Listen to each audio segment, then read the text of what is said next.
Hello दोस्तों, आ चुके हैं हम आप लोगों के बीच फिर एक कहानी लेकर के। अगर जो हमारी वीडियो अच्छा लगे, कहानी अच्छी लगे तो वीडियो को लाइक कीजिए, वीडियो को अपने दोस्तों के पास शेयर कीजिए और चैनल को सब्सक्राइब कीजिए और बेल आइकन को दबाना ना भूलिए। बहुत समय पहले की बात है। एक बार विष्णु भगवान बैठे बैठे स्वर्ग में बोर हो चुके थे, तो धरती पे घूमने का निर्णय किए। तो जैसे ये बात लक्ष्मी जी को पता चलती है, लक्ष्मी जी भी अपने पति के साथ धरती पे जाने के लिए बोलती हैं, तो विष्णु जी उनको मना कर देते हैं। उसके बाद जैसे तैसे करके लक्ष्मी जी उनको मनाती हैं, तो विष्णु भगवान कहते हैं चलो ठीक है, अगले सुबह हमको चलना है धरती लोक पे, तो आपको भी साथ में ले चलेंगे, पर मेरा एक वादा, मुझसे एक वादा करना है, मुझे एक वचन देना है आपको। वो बोलती हैं क्या? तो वो बोलती हैं कि तुम जाओ, चलोगी तो मेरे साथ, लेकिन वहाँ जाने के बाद आप दक्षिण दिशा में नहीं जाएंगी और ना ही वहाँ से कोई सामान लेंगी। वो बोली ठीक है। लक्ष्मी जी बोली ठीक है। विष्णु भगवान ने हाँ कर दी और जैसे तैसे वो मनवा भी ली। और वो अगले सुबह जैसे हुआ, दोनों लोग धरती लोक पे आए। जैसे ही धरती लोक पे उतरे, आए नीचे, वैसे ही लक्ष्मी जी को दिखा दक्षिण साइड में एक सूरजमुखी का बहुत अच्छा खेत था, जहाँ पे अच्छे अच्छे सूरजमुखी के फूल लगे हुए थे। जैसे ही लक्ष्मी माता देखती हैं उस फूल को, वो चली जाती हैं फूल को तोड़ने के लिए, और वहाँ से एक सूरजमुखी का फूल तोड़ के लेके चली जाती हैं और विष्णु जी को दिखाती हैं, देखिए कितना अच्छा प्यारा फूल है ये। वो जैसे ही विष्णु भगवान देखते हैं, उनकी आंखों में पानी आ जाता है और वो बोलते हैं लक्ष्मी जी, हमने आपसे एक वचन लिया था, आप उसको भूल गई।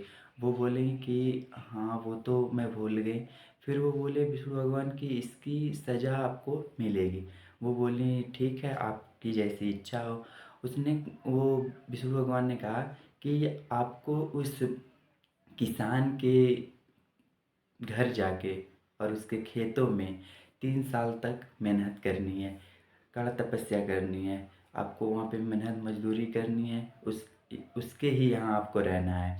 वो बोली ठीक है, जैसी आपकी इच्छा। और वो विष्णु भगवान वहाँ से चले गए और लक्ष्मी माता एक गरीब दासी का रूप धारण करके वो चली जाती हैं किसान के यहाँ। किसान के यहाँ जैसे जाती हैं, बाहर आवाज़ लगाती हैं, किसान बाहर आता है। उसके बाद किसान की बीवी आप भी आती है बाहर। देखते हैं एक गरीब औरत खड़ी है घर के बाहर। वो बोलती हैं लक्ष्मी माता कि मुझे अपने यहाँ रख लीजिए, कुछ खाने पीने को दीजिएगा, मैं आपके यहाँ रहूँगी, आप मुझे रख लीजिए, मैं बहुत गरीब हूँ, मुझे खाने के लिए कुछ नहीं है। वो किसान बहुत दयालु था। किसान ने अपनी बेटी समझ करके लक्ष्मी माता को अपने घर में रख लिया और बोला ठीक है, मेरे पास जो भी रूखा सूखा है, हम लोग जो खाते हैं वो आपको भी खिलाएंगे, उससे ज़्यादा तो मेरे पास कुछ नहीं है आपको देने के लिए। वो बोली ठीक है। वो उस घर में जगह पा जाती है लक्ष्मी माता और वहाँ पे काम करने लगती हैं, और काम के साथ साथ अपने जीवन को भी धीरे धीरे अपना जो उनको सज़ा मिला था उसको काटने लगती हैं। गरीब के यहाँ, गरीब वो उस गरीब किसान के यहाँ काम करती हैं, चौका बर्तन करती हैं, उसका खेतों में जाके वो काम करती हैं। काम करने के बाद वो घर वापस आती हैं, फिर वही दिन रोज का प्रक्रिया था। लेकिन यहाँ पे किसान का क्या फ़ायदा हो रहा था, धीरे धीरे लक्ष्मी माता के आने की वजह से धीरे धीरे किसान का फसल बढ़ने लगा, उसका धीरे धीरे खेत बढ़ गया। वो धीरे धीरे वो कच्चे मकान से पक्का मकान बनवा लिया। ये सब सारा जो फ़ायदा था वो किसान का हो रहा था, क्योंकि जिसके घर साक्षात लक्ष्मी आ जाए उनके घर तो पता ही है आप लोगों को, धन की वर्षा होगी। तो वो धीरे धीरे गरीब किसान एक धीरे धीरे अमीर आदमी बन जाता है। उतना अमीर नहीं बनता है लेकिन फिर भी बन जाता है, जमींदार टाइप का हो जाता है, जमींदार बन जाता है। उसके बाद धीरे धीरे उसका 3 साल पूरा हो जाता है। तो उस किसान को लगता है कि जब से हमारी ये बड़ी बेटी आई हुई है, यानी लक्ष्मी जी को बेटी मानता है, तब से हमारे घर में सुख शांति और समृद्धि है। तो जैसे धीरे धीरे टाइम बीतता गया, 3 साल पूरा हो गए, तो एक दिन किसान खेतों से मेहनत करके घर पे आ रहा था, तभी देखता है बाहर एक साक्षात सोने से लदी एक मूर्त की तरह एक सुंदर सी देवी हैं। उन्होंने लक्ष्मी जी को पहचानने में देर नहीं किया, किसान ने लक्ष्मी जी को पहचानने में देर नहीं किया। वो तुरंत लक्ष्मी जी को पहचान गया और पहचानने के बाद माफ़ी मांगने लगा और बोला कि मुझे माफ़ कर दीजिए, मुझे नहीं पता था लक्ष्मी माता थी, नहीं तो मैं ऐसा अपराध आपसे बिल्कुल नहीं करवाता, ऐसा काम नहीं करवाता, मेरे से अपराध हो गया, माफ़ कर दीजिए। लक्ष्मी माता इसमें आपकी कोई गलती नहीं है, इसमें सारी गलती मेरी है, क्योंकि मैंने बिना मेहनत किए, बिना कुछ सोचे समझे, बिना अपने पति के बातों का पालन किए, आपके खेतों से बिना मेहनत किए हुए हमने आपके खेत से सूरजमुखी का फूल तोड़ लिया था। एक फूल तोड़ने की सज़ा हमारी थी जो हमारी पूरी हो गई है। तो अब मैं चलती हूँ और तुमको एक आशीर्वाद देती हूँ कि तुम हमेशा खुश रहोगी ज़िंदगी में, तुम्हारे घर धन की कोई कमी नहीं रहेगी, तुम्हारा घर हमेशा, घर के लोग हमेशा खुशहाल रहेंगे, कोई तकलीफ़ नहीं होगा।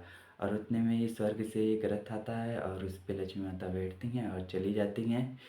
तो दोस्तों देखा जाए तो यहाँ पे आज के समय में जो औरतें हैं अपने पतियों को गाली तक देती हैं, मारती हैं, बोलती हैं, पति भी ऐसे हो गए हैं, मैं ये नहीं कहता हूँ पति बहुत अच्छे हैं, वो भी ऐसे हो गए हैं। तो देखा जाए हमको वेदों पुराणों से किसी जात धर्म को ना लेकर के वेदों पुराणों से हमको क्या मिलती है, एक सीख मिलती है। सीख कैसा मिलता है, जैसे कि अभी हमने आपको बताया, यानी कि पतिव्रत होना चाहिए स्त्री को, और आदमी को भी गलत काम नहीं करना चाहिए, उनको भी सही से रहना चाहिए विष्णु भगवान की तरह।